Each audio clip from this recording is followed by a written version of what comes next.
English.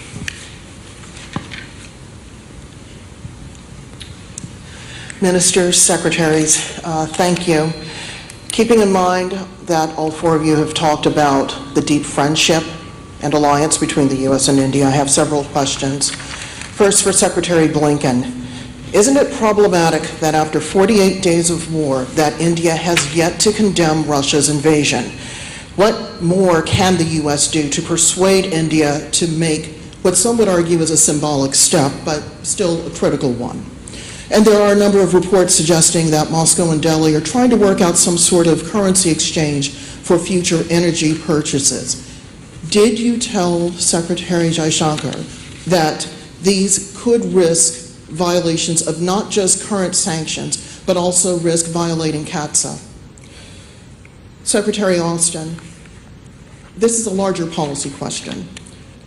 Has the U.S. missed an opportunity in the past 17 years since the beginning of this strategic partnership to replace Moscow as Delhi's choice for weapons, for military materiel, not just the training and the robust partnership that we see in the military sphere? And finally, for the ministers Jaishankar and Singh, why not condemn Russia's invasion? Wouldn't this best reflect India's foreign policy goals and international standing? And what is the leverage that the Indian government has to persuade Vladimir Putin that the carnage that we are seeing every day simply must not stop, that it's not helping the Ukrainian people, and that it's not helping the Russian people? Thank you so much. Thank you. I'm happy to start. I applaud the multi-part, multi-person question. A few things. First, I should note, before getting into the specifics of the question, that Prime Minister Modi, President Biden had a very warm and productive conversation today in their virtual summit. Covered a lot of ground, including some of the things that we mentioned: COVID-19, climate, strengthening the global economy, a free and open Indo-Pacific that we both aspire to. On Russia-Ukraine, they talked about ways of mitigating the profound impact that this is having on global food supplies and prices, commodity markets, and working together to achieve that. I would note, India has made very strong statements in New York at the UN, the minister before the Indian Parliament, condemning the killing of civilians in Ukraine, calling for an independent investigation of these atrocities. And I would also note that India is providing significant humanitarian assistance to the people of Ukraine, notably medicines, which are very necessary and in real demand. India has to make its own decisions about how it approaches this challenge. We, as a general proposition, are consulting with all of our allies and partners on the consequences of Putin's war, the atrocities being committed against the people of Ukraine. In our judgment, it is important that all countries, especially those with leverage, press Putin to end the war. And it's also important that democracies stand together and speak with one voice to defend the values that we share. And we do share profoundly the values of freedom, openness, independence, sovereignty, and those values need to apply everywhere. India's relationship with Russia was developed over decades at a time when the United States was not able to be a partner to India. Times have changed. Today, we are able and willing to be a partner of choice with India across virtually every realm: commerce, technology, education, and security. And that was very much the nature of the conversation that we had today. When it comes to oil purchases, sanctions, et cetera, I just note that there are carve-outs for energy purchases. Of course, we're encouraging countries not to purchase additional energy supplies from Russia. Every country is differently situated, has different needs, requirements, but we're looking to allies and partners not to increase their purchases of Russian energy. Well, thanks, Roz. Regarding missed opportunities, of course, I can't say much about policy decisions that were made before my time. But what I can tell you is that President Biden truly values strong alliances and partnerships like the one that we have with India. And that's really what today is all about. It's about taking a strong relationship and making it even stronger, and working on those things that create interoperability and allow us to work together to promote the things that all of us have talked about. The issue of values is central to this relationship, and we'll continue to work to strengthen what's a very strong relationship, and so that we don't miss any opportunities going forward. So, thanks. I think I probably answer for both of us. First of all, thank you for the advice and suggestions in your question. I prefer to do it my way and articulate it my way. Now, as Secretary Blinken has pointed out, we have made a number of statements which outline our position in the UN, in our parliament, and in other forums. And briefly, what those positions state is that we are against the conflict, we are for dialogue and diplomacy, we are for urgent cessation of violence, and we are prepared to contribute in whatever way to these objectives. I noticed you refer to oil purchases. If you are looking at energy purchases from Russia, I would suggest that your attention should be focused on Europe, which probably we do buy some energy which is necessary for our energy security. But I suspect, looking at the figures, probably our total purchases for the month would be less than what Europe does in an afternoon. So you might want to think about it. We'll turn to Lalit Jha, Press Trust of India.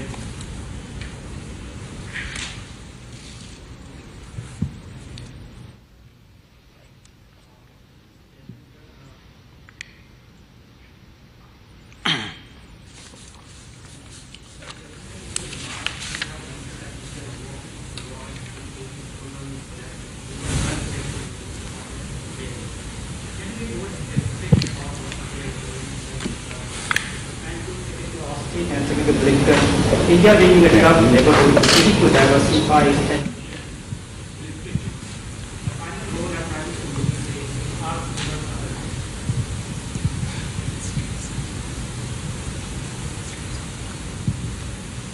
do I need to repeat? Okay. Mr. Jaishankar,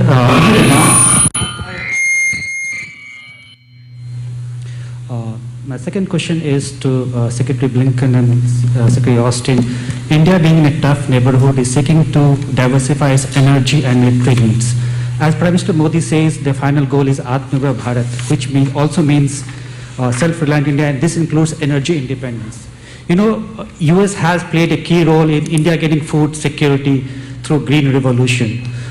In that context, my question to both of you is, what the United States is offering to help India achieve this goal in the field of both energy and military? Thank you. So if I could respond to the first question, what are we doing to mitigate volatility and unpredictability that the world is currently experiencing? Well, let me start, there are a number of things which are happening in the world. Let me start with the Ukraine situation. I think part of what we are doing is to press for a cessation of hostilities, which I think everybody would agree would mitigate matters and clearly make the world less unpredictable. We are also addressing the humanitarian situation. In fact, we have, the Ukrainians have been in touch with us especially for the supply of medicines. We have already provided humanitarian relief to Ukraine, to some of the neighbors, and even as we speak, a shipment of medicines is being delivered or will be delivered very soon to Kiev. We have discussed the economic consequences as well. I mean, we are looking at it ourselves, but we've discussed it as partners. I think a big concern we have, and not just we, I think the world has, is of energy security, of rising prices, of increasing premiums, of limited supplies. So today you have to understand it is a legitimate concern of countries to ensure their energy security. But an equally big worry which is emerging is of food security. There are concerns across geographies of societies who are importing wheat or sugar or other foodstuff out of the conflict region. So we have discussed today, not just us, but I think the subject also came up in the virtual summit between Prime Minister Modi and President Biden about what could India do to stabilize the global economic situation. And we are quite willing, and in fact we've already started responding to the need for greater food supplies, especially wheat most of all, but to some degree sugar as well. We have at this moment, a number of countries are discussing with us the possibility of greater food supplies, including the World Food Programme. So that's the Ukraine part of the global situation. But that's not the only problem that we face. I think the COVID has also left us with a lot of uncertainties and a lot of challenges to be addressed. Again, I think part of it is how do you construct more reliable and resilient supply chains? How do you increase trust and transparency? How do we work together on critical and emerging technologies like 5G? And again, we discussed an Indian initiative called Performance Linked Initiative, which would incentivize manufacturing in India, and I think it's very much in American interest to support it. We also spoke about how we could work together to help with the global health situation. How do we get a shot in every arm? How do we increase the distribution of vaccines? And the other issue again which has added to global uncertainty is Afghanistan. And how do you stabilize the region? How do you again provide humanitarian assistance? We are, as you know, in the middle of providing 50,000 tons of wheat. How do you deal with the terrorism concerns that the world has in the Security Council, in FATF, etc.? And I would say in a way, in terms of mitigating and stabilizing, the Quad itself is a great stabilizer. So that too is part of the contribution we are making towards a better world, and making that contribution in large measure through a partnership with the United States. You want to start? Yeah, so the question was, what are we offering to India in support of its defense security, I think was the question. As you heard in our earlier statements, we're working closely with India on a range of priorities to support India's security and its role as a net security provider. It's a leader in the region, and it actually exports security to the region, and we're grateful for that. Some of the things that we talked about, as we stated in our opening statements, information sharing, deeper cooperation in space and cyberspace, liaison exchanges, continuing to work together more frequently and in exercises, but also exercises of increasing complexity. So we're working with India on a number of things, and we think these things will add tremendous value to the region in terms of security.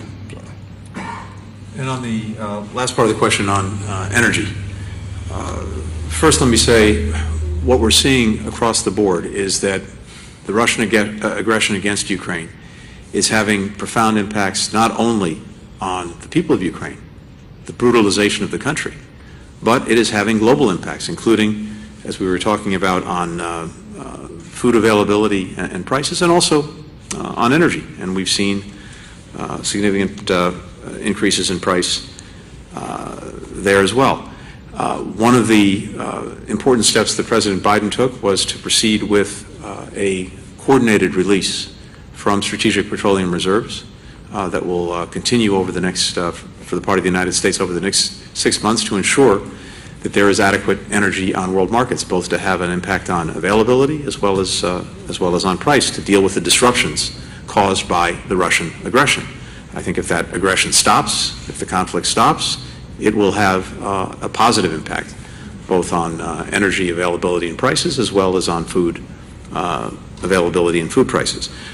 More broadly, though, India is the third largest consumer of energy in the world. It's a big place, a big market. Electricity demand is projected to double by 2030. We've dramatically increased our own energy trade with India, diversifying its energy sources. Our energy exports to India now total about $11 billion a year. Ultimately, the most effective way to satisfy this growth, the needs of the Indian people, the Indian economy, is, of course, to honor the climate goals, the ambitious climate goals that India has set, including particularly the expansion of renewables. And again, I point you to the very important commitments that Prime Minister Modi made at the COP26. We are committed, for our part, to partnering in India's clean energy transition, and this needs to be a partnership. We have a responsibility, a historic responsibility, as well as a current responsibility in trying to make sure that we're helping to make available the technology, the financing, the support to help countries make that transition, to adapt, to build resilience in dealing with climate change and making sure that adequate supplies of energy are reaching their people. There's a long-standing strategic clean energy partnership that is co-led by our Department of Energy, the Ministry of Petroleum and Natural Gas in India. That is deepening cooperation on energy efficiency and next-generation fuels. And we have the Quad. We've got a working group on climate that's partnering on green shipping corridors and on green technology. Here at the State Department, our own Energy Bureau has done a lot of work, including collaborative studies with Indian researchers on the most economical decarbonization pathways. And finally, I just note our Development Finance Corporation just announced a $500 million loan to First Solar, which will produce solar panel modules in southern India, furthering climate goals, diversifying solar supply chains. So in all these ways and more, we are working both to deal with the impact of the Russian aggression on energy, but much more broadly with this combination of helping India meet its energy needs while advancing together the vital climate agenda that we share. Of Nikkei.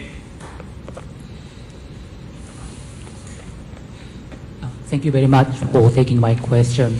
To Secretary Blinken, India plans to deploy S-400 missile defense system. Did you discuss this topic with your Indian counterpart today? Do you rule out the possibility of sanctioning India for its acquisition of S-400? To Secretary Austin, India is trying to diversify its procurement of military equipment and weapons by reducing reliance on Russia and purchasing more from other countries, including the United States. I'm wondering what steps the Biden administration will take to help India accelerate the diversification effort. Is it an option for the United States to provide financial assistance to India to make U.S. systems more affordable? To Indian Foreign Minister Jaishankar, Russia has more and more aligned with China diplomatically, economically, and militarily. How much are you concerned about their alignment in terms of India's national security? With that concern, do you think India has to reduce reliance on Russia economically and militarily as soon as possible? Thank you. I'm happy to start. So let me start by saying that we continue to urge all countries to avoid major new transactions for Russian weapon systems, particularly in light of what Russia is doing to Ukraine. We've not yet made a determination regarding potential sanctions or potential waivers under the CATSA law. But to come back to something I said a few moments ago, there is, of course, a long history and a long relationship between India and Russia, including when it comes to military equipment. That relationship took hold many years ago at a time when, as I said, we were not able to be a partner to India. And again, as I said, we are now both able and willing to be such a partner, to be a security partner of choice for India. That's one of the areas that we discussed in some detail today. On the issue of future systems, we are engaged in active discussions with India on how to best support their modernization needs.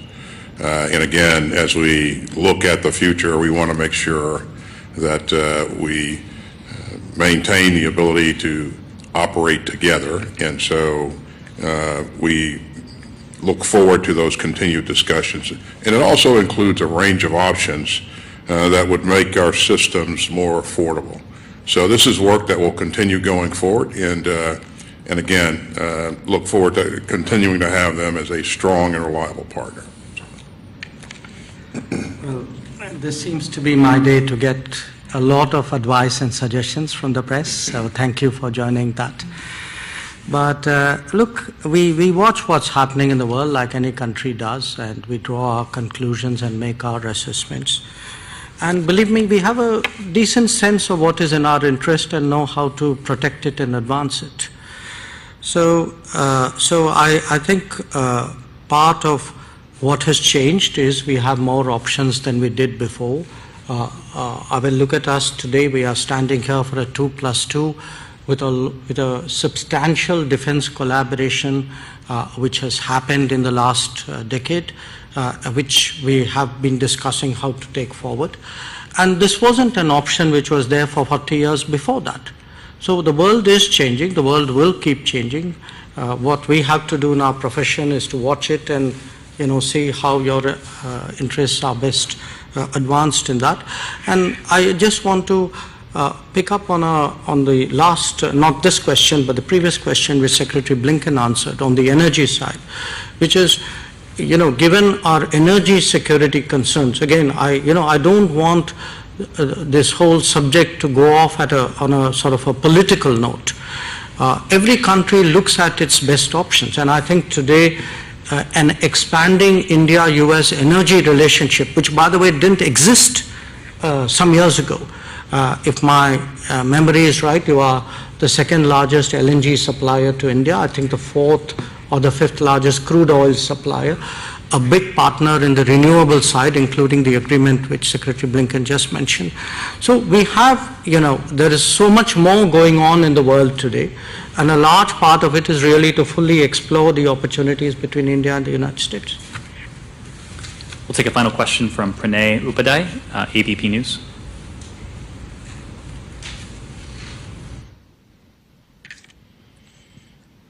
Hello, Ministers. My first question is directed to the Defense Ministers. रक्षा मंत्री जी, सबसे पहले तो आपसे जानना चाहेंगे कि भारत और America के बीच में major defence partnership agreement sign होने के बाद आगे इसका क्या रोड मैप हो सकता है, इस पर आज आपकी क्या बात हुई और अमेरिका किस तरीके से भारत के रक्षा आधुनिकीकरण में भूमिका निभाने के लिए तैयार हुआ है? And my question to Secretary Austin, in the recent past, we have seen that the U.S. military supply to countries like Pakistan has been used against Indian interest. So when you say that U.S. is ready to forge greater defense cooperation with India, how have you assured India for the greater solidarity and safeguarding the Indian interest? And which are the critical and emerging technologies U.S. is ready to offer India to strengthen India's defense and security interests? And to Secretary Austin, India's neighborhood right now is going through a deep economic distress, especially in countries like Sri Lanka and other small countries in South Asia.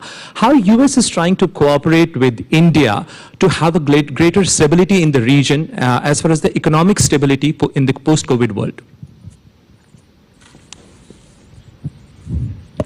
पहले मैं reply करना चाहूँगा कि जो आपने ये कहा है कि भारत और अमेरिका के बीच रिलेशंस को लेकर, तो संबंध में मुझे कहना है कि भारत और अमेरिका के बीच एक स्ट्रेटजिक रिलेशनशिप है, क्योंकि दोनों एक दूसरे के स्ट्रेटजिक पार्टनर हैं। और मैंने यह आग्रह किया है अमेरिका से कि अमेरिका आकर भारत में यहाँ पर फोकस करे विशेष रूप से को डेवलपमेंट और को प्रोडक्शन पर। यहाँ की जो OEMs हैं वो भारत में आए, उनका स्वागत है, क्योंकि भारत ने का ये एक निर्णय है मेक इन इंडिया और make for the world, Bharat को यदि हम सेल्फ रिलायंट बनाना चाहते हैं तो। So we're proud of the fact that today India has at its inventory a number of platforms that have, we believe, and I think my colleagues would affirm, that have performed very, very reliably. And so today what we talked about was how we're going to increase our sharing of information, how we're going to deepen our cooperation in space and cyberspace. And again, I think, space and cyberspace are two war-fighting domains that we want to make sure we continue to develop our own capabilities, but also help our partners to develop capabilities.